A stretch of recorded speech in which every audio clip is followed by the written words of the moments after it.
Fala pessoal, tudo bem? Bom, hoje eu vou dar início aqui a uma coletânea de vídeos, eu vou deixar uma playlist aqui no canal a respeito desse portátil Datafrog SF2000.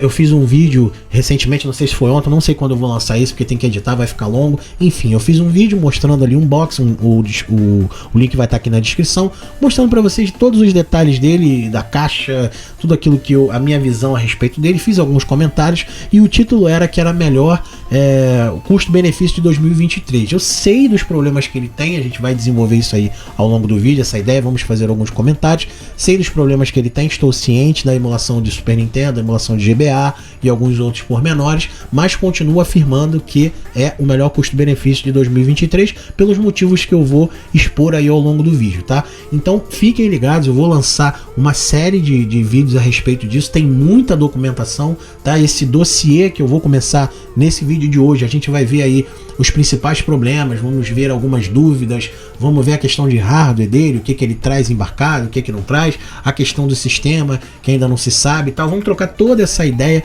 Depois no próximo vídeo a gente vai ver os emuladores um por um, os nomes, o que roda, o que não roda. Então assim, gente, só reforçando a ideia, é sim um console muito bom pelo que ele oferece. Eu vou desenvolver isso melhor ao longo do vídeo, vou explicar melhor o porquê de eu ter essa opinião, tá? Então assim, não adianta ficar criticando, não roda isso, cara, tem potencial e a galera tá empenhada, tá bom? Então curta aí o vídeo, fiquem ligados. Eu tô fazendo essa apresentação aqui depois que eu já gravei o vídeo, né? Só para ficar, depois eu vou juntar aqui na edição, só para explicar melhor para vocês a minha ideia. A gente vai ver questão de firmware, eu já fiz o backup do cartão dele, vou disponibilizar para vocês, tá? Vou mostrar como é que altera a firmware. Então assim, tem muito conteúdo. Esse portátil, ele é muito legal, ele é muito bom, é bonito e é barato. Então eu estou feliz por ter feito a aquisição, estou motivado e vai ter muito conteúdo para ele aqui no canal e ao longo dos vídeos aí que a gente vai ver, tá bom? Então vamos lá. É importante que a gente entenda, que a gente saiba o seguinte,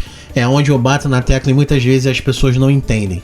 O Datafrog SF2000, ele é um portátil que eu chamo de portátil de entrada, é um portátil barato, tá na mesma linha ali do Q90, na mesma linha do Sup 2, eu diria que o Q90 tá um pouquinho acima por causa do sistema, né? Tem um sistema mais gerenciável, o OpenGGooks, já falamos disso aqui várias vezes, então ele é um pouco mais completo por essa questão. Então não dá para esperar desses portáteis que tenham uma performance absurda pelo preço, pelo custo que eles têm, né? Se pra gente é barato, R$100, entre aspas, né? Lógico que eu tô comparando com outros portáteis, outros dispositivos. R$100 não é barato para boa parte da população brasileira, eu sei disso, mas trazendo para o nosso cenário de tecnologia, para um dispositivo portátil, para um videogame, R$100 é uma coisa relativamente barato para a maioria de nós, e essa é mais ou menos a faixa de preço dele. Tudo bem que se custar mais do que isso também não vale, existem opções até um pouco melhor que custam aí entre R$150 e R$200. Essa taxa aí, esse valor dele, entre 70 em algumas promoções, R$100, 120 é o preço médio dele, entre 80 e 120 dependendo da loja e do que venha no kit, é um valor irrisório. Se pra gente é barato, você imagina isso no mercado americano, sairia mais ou menos a $18, $20, isso sai na urina dos caras, isso aí é praticamente o que eles gastariam numa fatia de pizza com Coca-Cola. Então é muito barato. Se a gente for ver ali realmente o custo que ele é, e ele é vendido a $20, você imagina o custo de fabricação disso, né? Mais ou menos, se a gente for converter, daria isso, uns 20, $18. Se ele é vendido a $18, você imagina quanto que não custa para fazer isso. Uns $5, 6, então é muito barato. A China tem uma mão de obra barata e uns insumos também muito barato, então não dá para os caras investirem pesado. Então, cara, como é que você vai exigir performance de um portátil que custa $20, $22? Não dá. Então, para isso, assim, na minha opinião, por isso que eu fiz o vídeo anterior dizendo que ele é o melhor custo-benefício. Ele tem uma tela de IPS, ele tem um design muito top, né? Isso são só a minha opinião, tá? Ele tem um design muito top, assim, né? Lembrando ali o controle do SNES, lembrando o RG, se eu não me engano, acho que é o 353. Esses Ambernic aí que tem o design também do controle do Super Nintendo. Ele traz a opção de pilha, que eu achei legal, muita gente criticou, eu achei legal, porque é mais fácil de você achar, é mais barato do que bateria em alguns casos. parafusos, né? Então é simples de trocar, qualquer pessoa desparafusa ali, troca, tranquilo, não é nenhum problema. A tela, como eu falei, é uma tela de IPS de boa qualidade, o som dele, embora seja mono, é um som legal, razoável, não é bom, mas a gente tem sempre que lembrar, não é bom, mas olha o valor que custa. Só o fato de ter som, poderia nem vir com som, com alto-falante, poderia ser só via fone, né? Tem a opção, ele tem, como a gente vai ver já já, uma saída, uma anteninha ali de wireless para poder funcionar com um controle. Os caras aí, os desenvolvedores, os hackers, estão tentando fazer algum tipo de comunicação, mas eu acho que não vai ser possível, mas os caras estão tentando para ver se de repente ele poderia acessar a internet, ver que tipo de placa é essa. Eles sabem que comunica via wireless, mas não sabem se é um receptor, se é um envio, enfim, tá todo esse embrolho. Então assim, o que eu quero dizer com isso? Quero dizer que o que ele entrega pelo preço que ele custa, lembrando, de 18 a 20 dólares, é muito barato. Isso aí é troco de bala para os caras lá fora. Então assim, a maioria dos caras nem compram esses portáteis porque eles sabem do que ele vai entregar. É muito simples. A gente tem, se você quer performance, onde eu quero chegar? Se você quer performance, se você realmente quer ter uma jogatina de qualidade, você tem que investir. E nem assim, eu vivo falando isso aqui, nem assim, às vezes você vai conseguir. Tem dispositivos caros, dispositivos top no mercado, que eu já vi várias pessoas reclamando. Que não tem isso, que não tem aquilo. Quando o console é fantástico, às vezes não mapeia o teclado direito, o controle, ou às vezes não tem alguma coisa. Então assim, se você quer de fato a experiência de jogar o jogo que você gostava aí quando era criança, adolescente, você quer realmente jogar aquilo só no console original. Quando estamos falando de emulação, nada vai ser 100% igual, sempre vai ficar faltando alguma coisa. Quando você tiver um hardware maravilhoso, pode ser que fique faltando alguma coisa na construção do portátil, nos botões e tal. Quando você tiver um console bonito, botão legal, o hardware não é bom. Então, mesmo quando tudo for aparentemente perfeito, ainda assim será emulação. É preciso que deixe isso claro. Vira e mexe, alguém chega aqui, o console tal, eu não gostei porque o GBA não sei o que. Cara, a gente tá falando de consoles que rodam 6, 7, 8, 10 consoles. Emulação de 10 consoles. Então assim, não dá pro cara emular tudo perfeitamente. Então nenhum console vai ser 100%, nenhum console vai te entregar. Ele pode rodar muito bem GBA e não rodar SNES, ou roda bem SNES e o arcade não é muito bom. Então esses portáteis, esses consoles são quebra-galhos, são coisas pra gente passar o tempo. E por que eu afirmei e volto a afirmar que eu achei o Datafrog o melhor custo-benefício? Pelo que ele entrega. A gente vai ver aqui meio que um dossiê. Eu tô apostando muito nele, porque ele é um console que a galera gostou, a galera comprou, a galera que eu digo, o mercado internacional, os desenvolvedores e tudo mais. Eu não tinha visto esse engajamento desde o Q90. O Q90 foi ali o divisor de águas entre 2019 e 2020. Ele surgiu ali e tal, bonitinho, aquela coisa toda, a galera comprou a ideia. De lá pra frente começou a surgir cada vez mais portáteis, praticamente a cada uma semana saiu um portátil novo. A Ambernic, que tem um leque aí de mais de 40 portáteis, 40 consoles, a Polkid também. Então inundaram o mercado com tantos. Não dá para os caras ficarem desenvolvendo firmware, essas coisas toda hora, porque tem muitos, né? Então assim, e tem uns que nem vale a pena você desenvolver, como foi o Sup 2, né? O sistema dele, o hardware dele era muito fraquinho, então suportável e tal. Então não adianta querer colocar o elefante na panela. Eu tô vendo o engajamento, vocês sabem disso. Eu acompanho o GitHub, acompanho o próprio Reddit, outras redes sociais, outros fóruns, onde a galera tem debatido. O Discord eu não uso, então não acompanho, mas também é uma ferramenta onde o pessoal acaba debatendo, construindo ideias, e eu tô vendo um engajamento muito grande dos desenvolvedores, dos hackers. Os caras estão empenhados, gostaram do que a Datafrog propôs. Ele é um console que eu falei para vocês, bonito, tem uma construção muito boa, não tem rebarba, não é aqueles consoles porcaria, aqueles plásticos que a gente vê nesse X7 da vida, nesse X20 Mini, aquela coisa bem esdrúxula que você pega assim, parece isopor. Não, ele tem uma boa construção que lembra alguns portáteis da Ambernic, detalhes muito bem acabados, detalhe muito bem construído, né? Você tem ali os botões, parece mesmo um controle de SNES, e tem uma configuração de hardware razoável. Novamente, um console de 18 dólares, para o que ele oferece, ele tem sim um potencial, e os caras estão desenvolvendo, como a gente vai ver aqui nesse dossiê. Vamos ler junto, vamos trocar essa ideia. O vídeo vai ficar longo, então se você não gosta, ou pausa aqui e assiste depois, ou então pode sair fora, mas o vídeo vai ficar longo, porque eu vou abordar aqui, talvez esse vai ser o vídeo mais completo, assim, tanto de opinião quanto de dossiê mesmo, de documentação sobre o Datafrog SF2000, tá bom? Então vamos trocar uma ideia aqui, vou ler aqui um resumo rápido.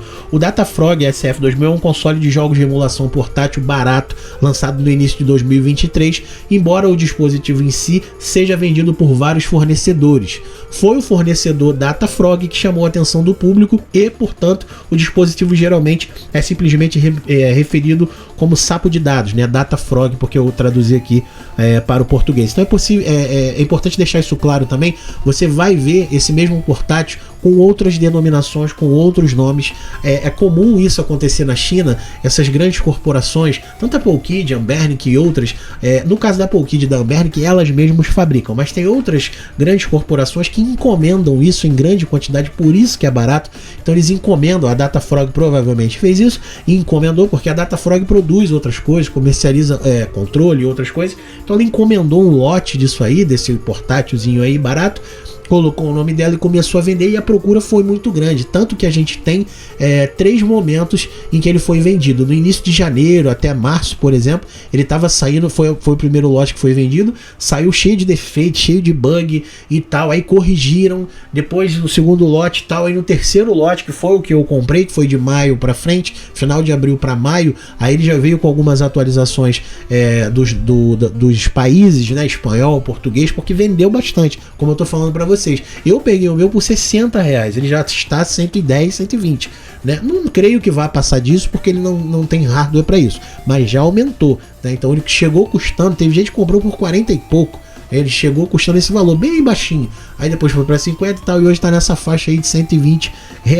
Então vendeu bastante. A Datafrog fez isso é comum, eles fazem isso. Então vocês podem encontrar com outras denominações, com outras fabricantes, não só Datafrog, mas o console em si vai ser sempre essa nomenclatura SF2000. É importante a gente dizer isso pela questão do hardware, né, para você saber o que tem dentro dele, que a gente vai ver já já. Para um dispositivo barato é realmente bastante capaz. A maioria dos jogos, Game Boy Color, Nintendinho, Genesis, rodam em velocidade máxima, e muitos títulos de fliperama também, né, o arcade e tudo mais. O dispositivo possui um painel IPS não laminado OCA e uma bateria de 1650 mAh. Isso aí não é um consenso, porque alguns, como o meu, veio com uma bateria menor, que não é bateria, é aquela pilha azul que a gente viu, e que é substituível pelo usuário e pode ser carregada através de uma porta USB-C. Ele também tem uma saída AV, né, de áudio e vídeo analógica, entre parênteses, não é HDMI, o que significa que pode ser conectado a uma TV CRT. O tipo de exibição que a maioria dos jogos arcade Genesis, Mega e SNES foram projetados para ser exibido nessas televisões, né? Então não é que você só vai ser exibido. Tem televisões mais modernas que tem saída HDMI e tudo mais, 4K e tal, que ainda possuem lá uma entrada de áudio e vídeo, mas aí às vezes a proporção de tela pode não ficar muito boa. É melhor que você use ele numa TV de tubo, aquelas TVs antigas, ou monitores CRT. Ele possui uma antena integrada de 2,4 GHz e pode receber entrada de um controlador sem fio compatível, geralmente vendido separadamente. Então foi aquilo que eu falei para vocês. Ele tem uma antena, né, um dispositivo wireless de entrada. Então assim, ele não envia dados. Então os caras estão vendo se é possível, se de repente isso veio desativado, porque até onde eu vi, num dos comentários dos fóruns, um cara lá entendido falou que não era possível ter só um receptor, né? Provavelmente essa plaquinha, esse circuito, seja lá o que for, ele é entrada e saída de dados, né? Acontece que a saída está desativada. Vamos tentar. Então eles estão vendo isso, estão tentando chegar num consenso, porque se realmente for só um receptor, aí não tem como funcionar o Wi-Fi e tal. Não sei o que eles estão desenvolvendo lá, mas isso foi levantado. Não estou aqui querendo criar esperanças, mas quem sabe, né? Se ele conseguisse se conectar à internet, a gente conseguiria aí atualizar as capinhas, atualizar alguns jogos e tudo mais, tá? Então seguindo aqui, algumas desvantagens. Então vamos às primeiras desvantagens do dispositivo. A questão do som, ele só tem o som mono, né? Ele tem 2 alto-falantes, mas só um funciona e é mono, então o som não é limpo, não é um som nítido, mas é um som alto. Eu gostei, achei legal para o que ele entrega e pelo que ele custa.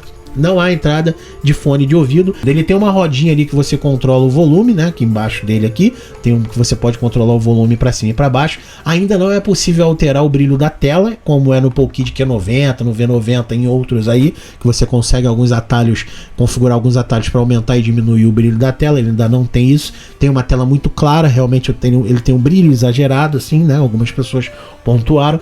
Super Nintendo e Game Boy Advance são um sucesso ou um fracasso em termos de desempenho. Depende de que tipo de jogo que a gente está falando. Então, algumas pessoas dizem que rodam bem os títulos que elas gostam, outras pessoas dizem que não. Tá? Alguns jogos são muito bons, outros jogos são executados lentamente. O firmware padrão, que é o sistema que vem nele de fábrica, é um código fechado, portanto, o desempenho do dispositivo pode nunca ficar melhor do que o original. E algumas pessoas tiveram um problema com os botões na questão de mapeamento. Isso já aparentemente já foi corrigido na atualização de maio que saiu, tá? Eles são muito baratos e ficam leves quando você pressiona. Tá aqui um português meio estranho aqui que eu traduzi, mas ele diz ali quando pressionado, tá? Então realmente a construção dele é muito boa, mas de tanto você jogar, de tanto você apertar, por ele ser baratinho, levinho, os botõezinhos dele às vezes pode afundar, mas isso são defeitos, são detalhes que pode acontecer com qualquer um, tá? Então, como ele mencionou ali, novamente, a firmware dele, o padrão dela, no caso, o sistema que vem original dele é fechado, tá?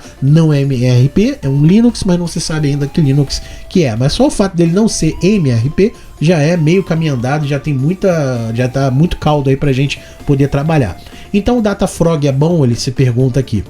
Pergunta pra gente no caso. Só você pode responder essa pergunta por si só. Certamente existem dispositivos mais poderosos por aí, dispositivos com recursos mais completos, dispositivos com hardware melhor e etc. Mas quase todos esses dispositivos custam muito mais do que o SF2000. No final do dia, você deve olhar para os recursos oferecidos no preço determinado e só então decidir se está interessado no dispositivo ou não. Então foi como eu falei, né? É óbvio isso, pelo que ele entrega e pelo que ele custa. O jogo que eu gosto está travando. O SNES não é muito bom. Cara, você tem GBA, você tem Genesis, você tem Fliperama, você tem Game Boy, Nintendinho, você tem dezenas de outros consoles e de outros jogos. Mas eu gosto, então você compra outro, esse aqui não vai te atender. Não adianta ficar martelando, dizendo que o portátil é ruim, dizendo que é a pior aquisição de 2023. Cara, você quer o quê? Quer que um portátil que custa $18 rode Play 1? Eu fico vendo esses comentários, os caras não parecem que... Sabe por que acontece? Vocês têm que ter em mente o seguinte: esses grandes youtubers, esses canais um pouco maiores, os caras ganham comissão. Problema nenhum com isso, eu também já fui afiliado, sou afiliado de alguns produtos, nenhum problema com isso. Só que quanto mais caro o produto, maior é a comissão. Então eles não têm interesse em divulgar, em difundir esses portáteis mais baratos, porque os caras não ganham comissão. Você imagina um portátil desse de $18, quanto que o cara não ganha de comissão? Deve ganhar 70 centavos, $1. Né, no melhor dos cenários, ou deve ganhar um portátil para distribuir. Então assim, não há interesse deles de dizerem que é bom. Não tô aqui passando pano dizendo que o Datafrog SF2000 é o... Não tô dizendo, longe disso. Ele tem problemas em alguns casos até graves, né? Em alguns jogos de GBA praticamente não roda. O que eu tô querendo dizer para você é o seguinte: é um portátil que custa ele entrega o que ele custa. Ele custa barato, ele vai te entregar o que ele custa. Então não, a longo prazo a galera tá trabalhando. Existe, como a gente vai ver aqui já, um empenho muito grande da comunidade em melhorar ele. Perguntas e respostas frequentes, né? Existe algum firmware personalizado? Aí ele responde aqui: a partir de 26 de junho de 2023, não, ainda não. No entanto, esforços estão em andamento, um SDK para CPU foi identificado e o firmware personalizado está agora nos estágios iniciais de desenvolvimento. Entre parênteses, atualmente a execução do código personalizado, acesso ao cartão micro SD e exibição e reprodução de áudio e vídeo foram demonstrados. Um repositório do GitLab foi configurado para trabalho, e você pode acompanhar a discussão no Retro Hands do Discord. Então, como eu falei, esse cara aqui é um dos desenvolvedores do GitHub, um dos caras que estão aí à frente do projeto. O documento desse portátil é gigante, não vai dar pra gente ver tudo hoje, a gente vai ver algumas coisas aqui. Então assim, eu tô falando até um pouco rápido, porque pro vídeo não ficar mais longo do que já vai ficar. Então, novamente, não tô passando pano, não tô dizendo que o Datafrog é o melhor que existe, não, mas ele, custo-benefício, hoje, na minha opinião, não existe melhor. Eu amo o Q90, é o melhor portátil que eu já tive nesse aspecto. aspecto, foi com ele que eu criei o canal e tudo mais, mas se eu for botar na balança, mesmo o Q90 tendo o OpenGGooks, ainda assim eu prefiro o Datafrog, porque o Datafrog tem uma tela que eu achei um pouco melhor e tem muito potencial. A galera tá investindo, logo eu creio que vai rodar uma firmware personalizada, aí cara, vai ficar show de bola. Você vai ter uma emulação razoável. Então assim, é barato, é bonito. Se a gente for comparar com outros portáteis aí, X20 Mini, X7, esses portáteis aí mal construídos, mal acabados, não estou dizendo que são portáteis ruins, estou dizendo na questão de acabamento mesmo, de design. Poxa, o Datafrog é muito bonitinho e a galera tá empenhada, tá enganjada. Logo, pode ser que não saia em agosto, em julho, mas logo eles vão trazer um sistema personalizado e o bichinho vai ficar bonito. Lembrando, Polkid Q90, Polkid V90, outros Ambernics da vida, o próprio Sup 2 foram muito criticados na época quando foram lançados, muito superestimados em alguns casos também. Uns falavam muito bem, outros falavam. Então assim, isso é normal de acontecer com esses portáteis. O fato é que o Datafrog tem tudo aí para arrebentar a boca do balão em 2023. É só os caras conseguirem ajeitar os pequenos defeitozinhos que ele tem. Acabei de receber o meu SF2000, que mod, né? Que modificação que eu posso fazer nele? Em nenhuma ordem específica, no caso ele quer dizer, por enquanto nenhuma grande mudança que a gente pode fazer no Datafrog. Algumas das opções de personalizações atuais são, e a gente vai ver aí ao longo dos meses, né? Uma por uma dessas, vou tentar trazer mais conteúdo aqui separado, mas aqui tem uma lista de coisas que a gente pode fazer nele para melhorar. Existe um bug irritante no gerenciador de inicialização do dispositivo. Algumas pessoas estão relatando um bug que não liga, que às vezes liga e fica travado naquela tela de welcome, ou fica a tela preta, enfim, dá para corrigir isso. Você pode atualizar a firmware para uma versão mais recente.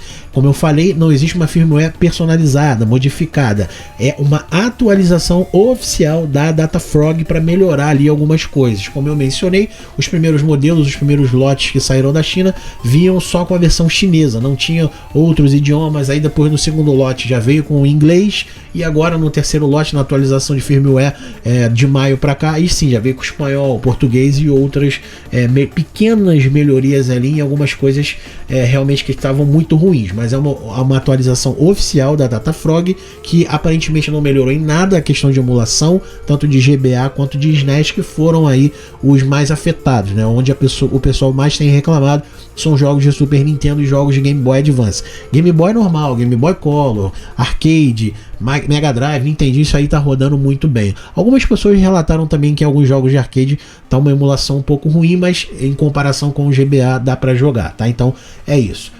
Você pode trocar a bateria por uma de maior capacidade, como eu falei, né? Até por uma pilha, no caso, sempre que eu falar bateria, lembrem que é pilha. Você pode colocar uma pilha de até 3.500 mAh, isso não tem problema nenhum, não vai queimar o seu portátil, não vai estragar a amperagem, no caso, vai fazer com que ele fique ligado mais tempo, você vai ter uma autonomia maior, né? Então tem que tomar cuidado só com a questão da voltagem e tal. Mas se você pegar ali de 3.7 volts, mesmo que ela tenha uma amperagem maior, né, miliampere, você pode botar aí uma pilha de até 3.500 mAh, ele vem com uma ali de 1.500, em alguns casos de 1.850. Você pode colocar uma pilha aí, como eu falei, de até 3.500 mAh, tá bom? Você pode trocar os botões e o D-pad, né, que são aquelas membranas, aquelas bolinhas ali e tal, por aqueles controladores originais do Super Nintendo, entre parênteses, não o SNES Classic, não o Super Nintendo Classic. O que há de sensação dos piegas, né? Aquele retrô, aqueles botõezinhos mais antigos e tal, você pode trocar aqueles pinos ali e tal. Não chega a ser algo assim muito interessante, mas que para quem gosta de fazer modificações, existem vários controles de Super Nintendo que você consegue soltar aquilo e adaptar nele, que são bem parecidos. Você pode substituir o logotipo de inicialização por um personalizado, a gente também deve ver isso um pouco mais para frente, mudar lá o boost logo, aquela tela de welcome, pode colocar ali alguma coisa, nada, nossa, né, alguma inicialização com vídeo, pelo menos por enquanto não, deve ser um papel de parede, um gifzinho animado ou coisas do gênero, mas você consegue mudar aquilo. Você pode substituir a música do menu principal ou removê-la totalmente, como eu falei, tudo isso vou trazendo aqui ao longo de alguns outros vídeos para não ficar mais longo do que esse aqui já está. Você pode alterar o mapeamento dos botões padrões para cada emulador, né? As firmwares mais recentes tem esse recurso integrado, mas a implementação às vezes acontece alguns erros, tá?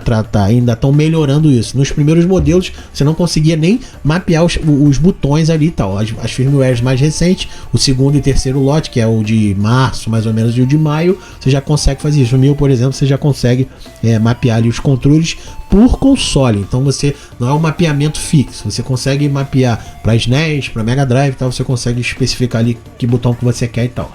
Você pode adicionar as suas próprias ROMs, os seus próprios jogos, né, no cartão micro SD, que aparecerá lá no menu de ROMs do dispositivo. Você também pode modificar as listas de ROMs integradas usando o Frog Tool, que é um programinha ali que eles disponibilizaram. Eu já baixei, vou mexer nele, vou dar uma fuçada para ver essa questão das capinhas, para poder fazer ali uma lista de ROMs com as capinhas para ficar um menu ali bonitinho, legalzinho. Você pode substituir o tema do menu padrão por um personalizado, tá bom? Um novo repositório centralizado para logotipos de inicialização, temas e músicas de fundo foi criado por Zeter. Teve um desenvolvedor aí que criou um pacote de músicas de fundo, temas, logotipo de inicialização. Ele criou um pacotinho legal e disponibilizou no GitHub. Eu vou deixar o link aqui embaixo, mas você vai ter que aprender primeiro como que faz, né? Mas se você já sabe mexer, eu vou deixar aqui o link e depois a gente vê isso com mais calma. Você pode também encontrar muitos desses vinculados no Datafrog Best Beats, que é um servidor retrô aí do Discord. Também o link vai estar aqui na descrição, tá bom? Os jogos de Super Nintendo rodam muito devagar, o que há de errado? Ele responde aqui: há um bug em todas as versões de firmware de estoque, né? Que é aquela Stock ROM, que é a firmware original que vem nos consoles. Posteriormente ao firmware original de meados de março, que geralmente faz com que os jogos de SNES sejam executados muito lentamente. No primeiro lançamento, entre parênteses, o seu som é lento e tem um tom bem mais baixo também. Então no início ele veio cheio de defeito mesmo, né? Além do emulador ser ruim, o som ainda via baixo. Isso afeta apenas o Super Nintendo. Normalmente isso pode ser corrigido iniciando o jogo, retornando ao menu de seleção de jogos por meio do Start Select e reiniciando imediatamente o jogo novamente. Ou seja, você entra, carrega o jogo, sai e carrega o jogo de novo, né? Todo mundo está fazendo isso e tem dado certo.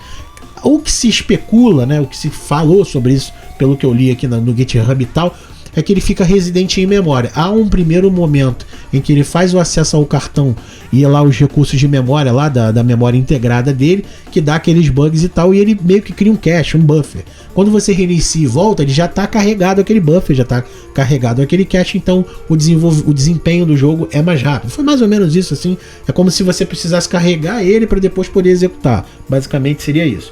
Observe, no entanto, que os firmwares originais também lutam um pouco com a emulação de SNES em geral. Portanto, qualquer desaceleração adicional após o segundo lançamento é exatamente o que você obtém. Lembrando que esse português aqui está um português meio doido, que ele faz a tradução ali, mas o que ele quer dizer é que, mesmo na firmware atual, que foi ali, essa atualização que a Datafrog trouxe em maio, ainda assim você pode ter ali algum travamento, algum problema, enfim, não é 100%. Eles melhoraram algumas coisas, tentaram melhorar algumas coisas, mas não está 100%.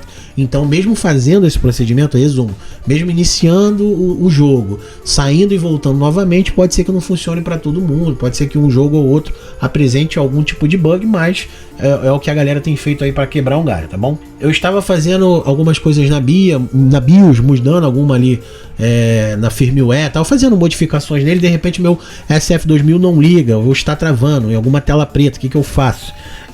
Provavelmente alguém já se deparou com um bug do bootloader. Você pode encontrar as duas correções abaixo, vou deixar o link aqui para vocês também, correções quando o portátil não liga. Como alternativa, siga as instruções, tente limpar o seu cartão SD e regravar a firmware, tá? Lembrando que eu vou fazer esse procedimento mais para frente, vou deixar os arquivos lá também para a gente poder ter acesso, tanto os arquivos originais do cartão quanto a ISO, tá bom? Quando conecto o meu Datafrog SF2000 a uma TV por meio do cabo áudio e vídeo, o som fica muito baixo, que isso é normal. É normal, ele diz, para versões mais recentes do firmware de qualquer maneira. Versões de firmware mais antigas não tinham problemas com volume no áudio e vídeo, mas pelo menos a versão 5.022 também tem, tá? No Discord eles deram lá uma solução alternativa. Quando eu fiz isso, o áudio e vídeo funcionou normalmente. Primeiro tive que carregar o jogo, depois conectar na televisão. Então são gambiarras, aí são soluções temporárias que os caras estão desenvolvendo, né? Então se você está tendo esse problema de áudio e vídeo com volume baixo, ao invés de você já ligar a televisão com ele plugado, você inicia o jogo, começa a jogar ali, pausa, pega lá o seu cabo de áudio e vídeo, liga na televisão, que aparentemente o volume vai ficar de boa, tá? Deve ser alguma... Tudo isso são detalhes, são problemas de software, eles estão ajeitando. Por isso que eu boto fé, por isso que eu levo, assim, tô com esperança de que eles vão ajeitar isso, porque a comunidade tá jogando, tá usando ele e tá interessada em corrigir essas pequenas falhas, tá bom? Portanto, se ele diz ali, né? Portanto, use isso aí como uma maneira de poder solucionar esse pequeno problema por enquanto. Os jogos salvos não parecem estar funcionando para mim. Os estados de salvamento são bons, mas a função de salvamento integrada não parece funcionar. Isso eu também tive esse problema com alguns jogos. Eu consigo salvar, mas não consigo carregar o jogo. Dava uns bugs ali no Super Nintendo. Infelizmente, sim, o firmware padrão, o recurso de salvamento integrado de jogos emulados, não funciona corretamente. Ele não armazena novos dados salvos após a primeira vez que é criado para um jogo. Se você quiser salvar o seu progresso em um jogo no firmware padrão, deve usar o salvamento de estados. Eu não entendi muito bem o que ele quis dizer com isso, mas ele se refere aos primeiras firmwares. Então você, assim que receber o seu portátil, já atualize a firmware, tá? A gente vai mostrar isso aqui para você num outro vídeo, vai acompanhando aqui no canal. Você recebeu o seu portátil, não sabe que versão de firmware ele está, independente disso, já atualize para a firmware mais atual, que é essa de maio. Ainda não tem esse procedimento aqui no canal, eu vou fazer os vídeos mais para frente. Ele tem uma documentação muito vasta, tem muita coisa para a gente ver aqui, tá bom? Então, para finalizar, vamos ver o que ele tem de hardware aqui, o que se conseguiu extrair de informações do Datafrog SF2000 no tocante ao hardware, o que ele traz pra gente, tá? Embora a CPU principal do Datafrog tenha literalmente suas marcações fresadas por uma ferramenta de roteamento, a comunidade determinou que é um HC-SEMI B210, um processador MIPS de núcleo único, rodando a 810 MHz. Parece ser um clone do chip Alitec. Um SDK foi encontrado para ele. Então é um chipzinho bem básico, é um processador de um núcleo só, rodando a 810 MHz. Problema nenhum para o que ele se propõe a rodar, né? Que nem roda Play 1, ou seja, ele vai até ali no máximo, se a gente for colocar de dispositivo mais atual que ele roda, por ano de associação seria o Game Boy Advance, né? Outros dispositivos, por exemplo, também ali, como alguns jogos de arcade, que foram até anos 2000, 2010, no máximo, 2005, aquela fase ali, tá? Então de 2010 para baixo ele roda tudo muito bem, e essa configuração atende a grande maioria dos jogos, não tem problema nenhum, tem uma configuração razoável, tá? Ele possui uma tela, né? Um painel IPS de 240 por 320, que foi girado a 90 graus no sentido horário para fornecer uma resolução de exibição de 320 por 240. Então, essa proporção que a gente vê de tela, eles viraram ela ao contrário, né? O quadro dele mesmo ali, no primeiro momento, era 320 por 240. Eles botaram ali deitado. Ele demonstra screen tearing para todos os emuladores, rodando da direita o console para a esquerda devido à rotação do painel. Isso aqui eu não entendi.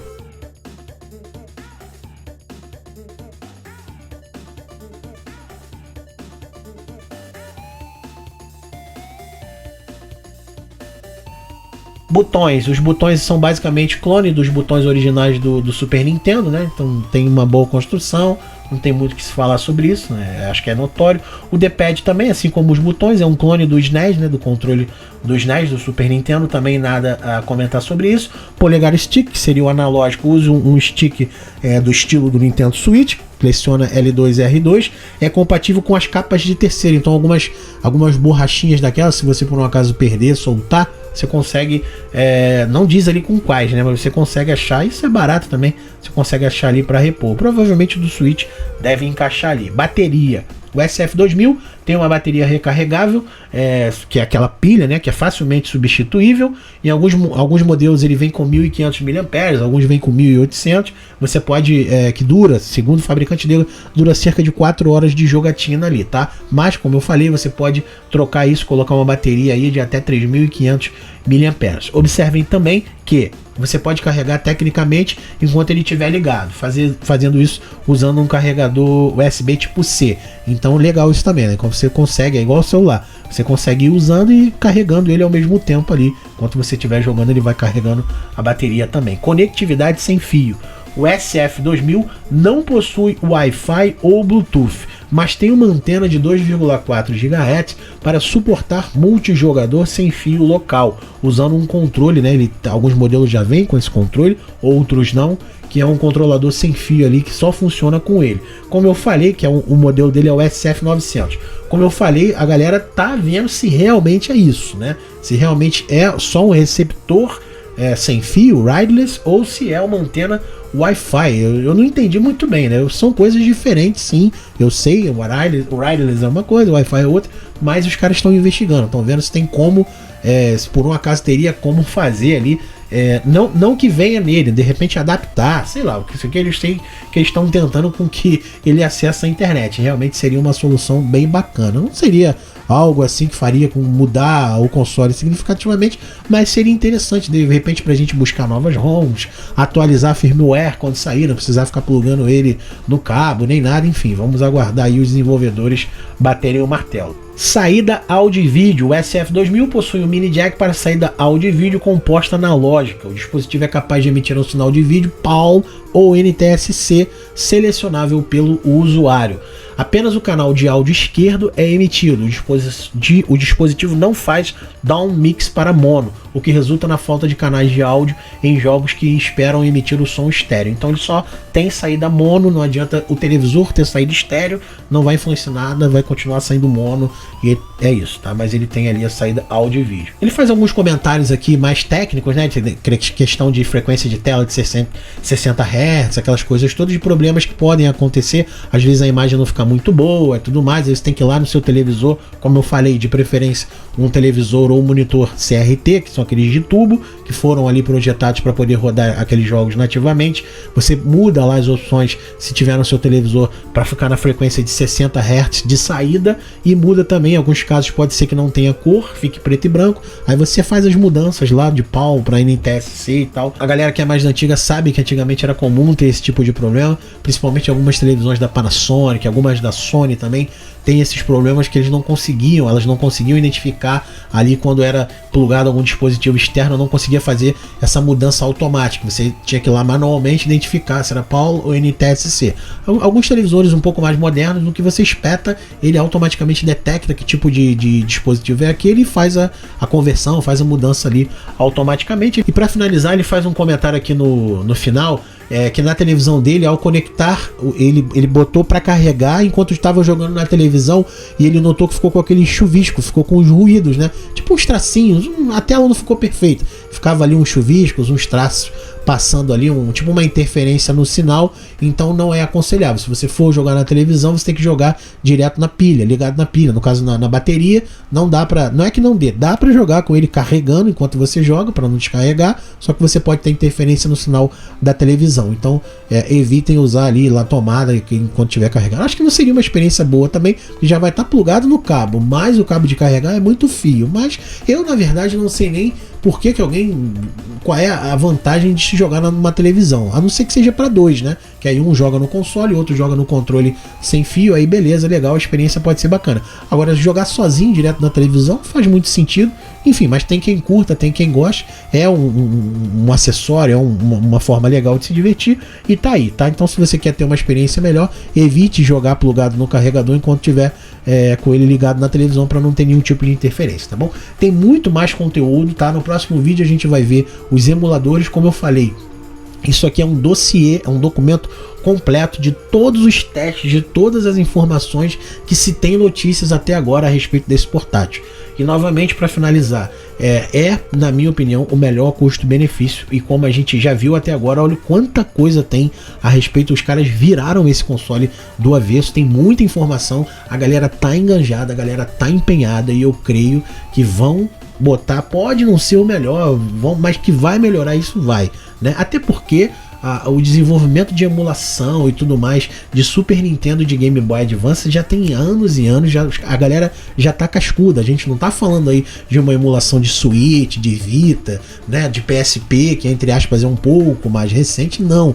A emulação de Game Boy Advance e de Super Nintendo, o pessoal já domina, tal. É só realmente eles conseguirem extrair a informação de que sistema operacional tá rodando ali. Já se sabe que é um Linux, ótimo, já se sabe que roda do cartão de memória, ótimo, mas eles precisam identificar que sistema é esse, é um sistema fechado, eles não têm informação, porque o kernel é gravado direto no núcleo lá do portátil, então eles estão fuçando, os caras estão fuçando, são vários, isso que é bom, eu vejo a galera compartilhando, trocando informação, trocando ideia, sabe? Não é aquele projeto onde um desenvolvedor joga lá no GitHub e de vez em quando alguém aparece com algum comentário, não, a galera vai se ajudando, se vocês acompanharem, vocês vão ver, né? Pô, fiz isso, testa no teu aí e tal, então a galera tá empenhada, logo eles vão ajustar isso aí, o Super Nintendo vai rodar filezinho e o GBA também, então tô muito animado, tô muito feliz e o portátil é bonito, né? O portátil é top. Então é isso, por hoje a gente vai ficando por aí. No próximo vídeo vamos falar sobre os emuladores. Olha quanto material tem aqui.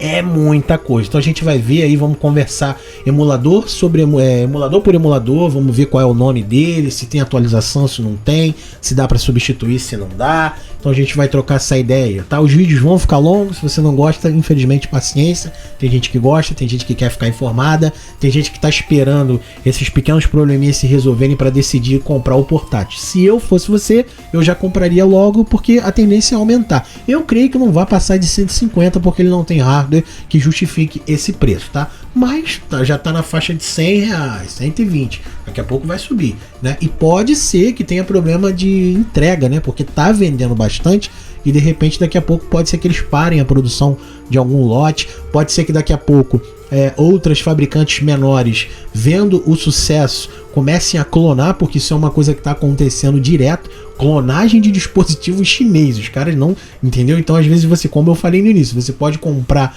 um tal de SF2000 que não é a Datafrog, a Datafrog é uma empresa um pouquinho melhor, que usa ali produtos de uma qualidade melhor, embora seja barato, mas ainda pode ser que venha aí chineses de qualidade inferior. Então se eu fosse você, compraria logo esse, entre aspas, original Datafrog SF2000. Então é isso, tá bom? Espero que vocês tenham gostado. Qualquer dúvida, sugestão, crítica, se tem alguma coisa que a gente precisa abordar com mais detalhes, deixem aí na descrição, vamos trocar essa ideia, porque só quem tem a ganhar é a gente. Lembrem aquilo que eu falei pra vocês, tem muita gente que não tá interessada que esses portáteis baratos evoluam, cresçam, porque tem muita gente que não lucra com isso. Então tenham em mente que é um portátil barato, que vai te entregar uma emulação, uma jogatina bacana e que tá melhorando. A galera tá empenhada para que isso melhore a longo prazo, tá bom? Fiquem com Deus, um abraço, até a próxima, fui.